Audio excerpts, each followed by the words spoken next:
নমস্কার। আজকে সান্ধ্য আসরে আমরা আলোচনা করব, আলোচনা নয় আমি বলবো আমাদের পুরনো ফেলে আসা কলকাতার বাজার দর নিয়ে। সেই কলকাতা, যে কলকাতায় সন্ধে হলে রাস্তায় জ্বলে উঠত গ্যাসের আলো, গ্যাসের আলোয় আলো করা সেই কলকাতা ছিল। একজন মানুষ কাঁধে করে মই নিয়ে এসে সন্ধ্যের সন্ধে লেগেছে যে সময়টাকে বলা হয়, সেই সময় গ্যাস পোস্টে মই লাগিয়ে উঠে আলোগুলো জ্বেলে দিয়ে একটা একটা করে আলো জ্বালতে জ্বালতে চলে যেতেন। শেষ পোস্টটায় তার দায়িত্বে যতটুকু আলো জ্বালিয়ে তিনি পকেট থেকে একটা বিড়ি বার করে ওই গ্যাসের আগুন থেকে ধরিয়ে নিয়ে মইটা কাঁধে ফেলে তার ছুটি চললেন। সকালবেলা আবার নেওয়াতে আসতেন একজন লোক। যাই হোক, সেই কলকাতার আমরা বাজার দর তখনকার দিনে আমরা শুনতাম আমাদের গুরুজনদের কাছে, উফ, দামের জন্য না হাত দেওয়া যায় না জিনিসগুলোতে। আগুন হয়ে গেল বাজার এই সেকেন্ড ওয়ার্ল্ড ওয়ার, দ্বিতীয় বিশ্বযুদ্ধের পর থেকে এরকম দাম দিয়ে আমরা জিনিস কোনোদিন খেয়েছি? চাল 8 আনা সের, তখনকার দিনে সের ছিল, আর টাকা আনা পাই ছিল। 16 আনায় 1 টাকা, তো 64 পয়সা, 4 পয়সায় 1 আনা। তো আমরা অবাক হয়ে ভাবতাম, তাই তো 8 আনা সেরের চাল তখন রীতিমতো ভালো দামি চাল পাওয়া যেত, আর মোটামুটি চাল 4 আনা 6 আনা এইরকম সের হতো। তো এই চাল বাজারে বিক্রি হতো, খোলা বাজারে বিক্রি হতো। যে চালের দাম, এই চালের দামও তখন মানুষের অনেকের কাছে তারা তুলনামূলকভাবে উচ্চমূল্য বললেও এটা সাধারণ মানুষ তখন খেতে এত এরকম অস্বাভাবিক একটা 100 টাকা চালের কিলো, এখন 80 টাকা চালের কিলো। আমার বাবা ঠাকুরদা শুনলে বোধহয় অজ্ঞান হয়ে যেতেন, অজ্ঞান আরও কিছু হতে পারত। তো চাল আর মাছ, রুই মাছ যাকে রোহিত মৎস্য, ও যতই বাঙালকুটির বিবাদে ইলিশ চিংড়ি নিয়ে মারপিট হোক না কেন, রোহিত মৎস্য মাছের রাজা। রোহিত মৎস্য মাছ, রুই মাছ, কাতলা নয়, রুই। আর রুই মাছ হচ্ছে মাছের রাজা, সেই জন্য একটু রক্তচক্ষু তার। তা এই যে রোহিত মৎস্য রুই মাছ, এর পাকা রুই মাছের কিলো ছিল 8 আনা থেকে 12 আনা, কাটা মাছ 1 টাকা। তো এই রুই মাছের দাম ছিল 8 আনা 12 আনা কিলো। তেলাপিয়া তখন ওঠেনি বাজারে। ইলিশ মাছের দাম একটু বেশি ছিল, 12 আনা থেকে 1 টাকা। গলদা চিংড়ি একটু ওপর দিকে ছিল, তাহলেও রুই মাছের কাছাকাছি। বাগদা আর একটু ওপরে, অর্থাৎ 1 টাকার কাছাকাছি বাগদার সের ছিল। তখন সের 16 6 টাকে 1 সের। 1 সের আপনার এই 1 কেজির থেকে কয়েক, বোধহয় 150 এরম গ্রাম কম, একটু কম 1 সেরটা।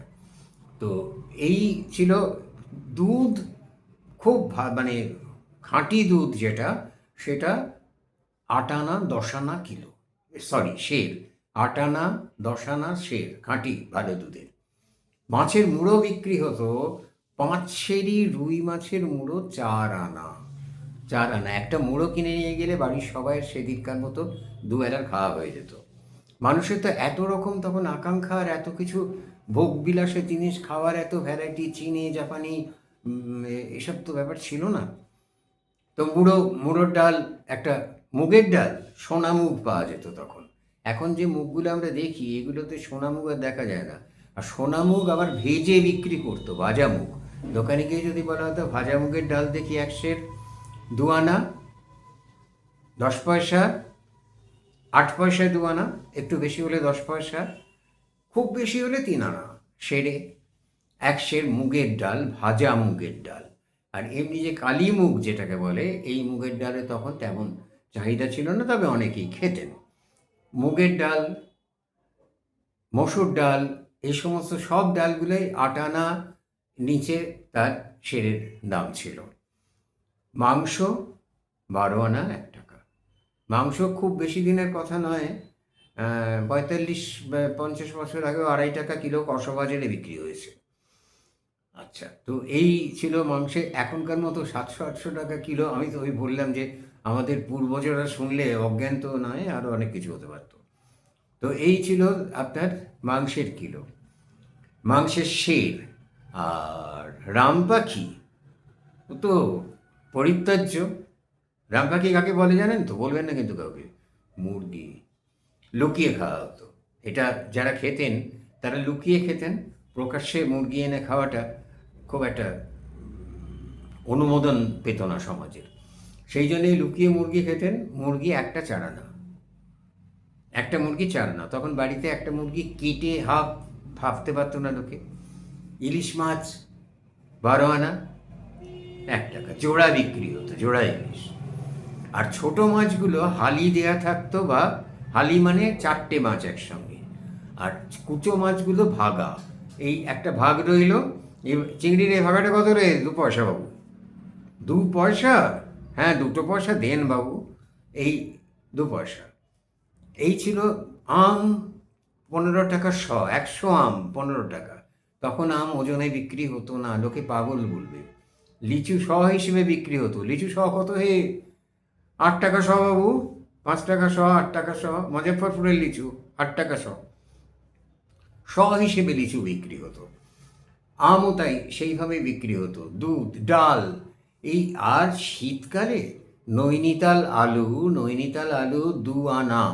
নৈনিতাল আলু মানে 8 পয়সা, 2 আনা সের।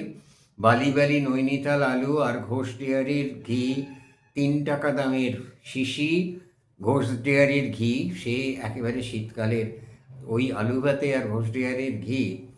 আর বালাম চাল, দেরাদুন চাল, সে মানে ভাবা যায় না। সেই সমস্ত চাল খাওয়া হতো। আতপ বলতে শুধু গোবিন্দভোগ ছিল না, অনেক রকম আতপ চালের ভ্যারাইটি ছিল। তা এই যে ডাব যে 10 পয়সা করেছিল, একটা ডাবের দাম আমার ছোটোবেলায়, আমি নিজে গল্প ভাববেন না, আমি এটা বাস্তব সত্য। শ্যামবাজারের বাজারে আমাদের বাড়ির কালিদার হাত ধরে বাজার করতে যেতাম, সেখান থেকে ডাব আনতাম 10 পয়সা, 2 আনা বড় জোর। একটা লেমনেড বা একটা ওই স্পেন্সারের সোডার দাম ছিল 4 আনা। তার জন্য সেই সোডার দাম 4 আনা বলে সেটা কস্টলি পানীয়ের মধ্যে পড়তো। তাহলে ডিম, তখনকার দিনে ডিম, মুরগির ডিম নিষিদ্ধ, ডিম সব বাড়িতে ঢুকতো না। আর মেয়েরা হাঁসের ডিমও খেতেন না। ছেলেদের কি বাচ্চা টাচ্চা সুপারস্টিশন ছিল। হাঁসের ডিম বিক্রি হতো, দেশি হাঁসের ডিম 1 আনা জোড়া। আর মাদ্রাজি হাঁসের ডিম একটা 1 আনা। সে মাদ্রাজি হাঁসের ডিমের সাইজ চিন্তা করা যায় না। এবার সব থেকে মন খারাপ করা খবরটা দিই।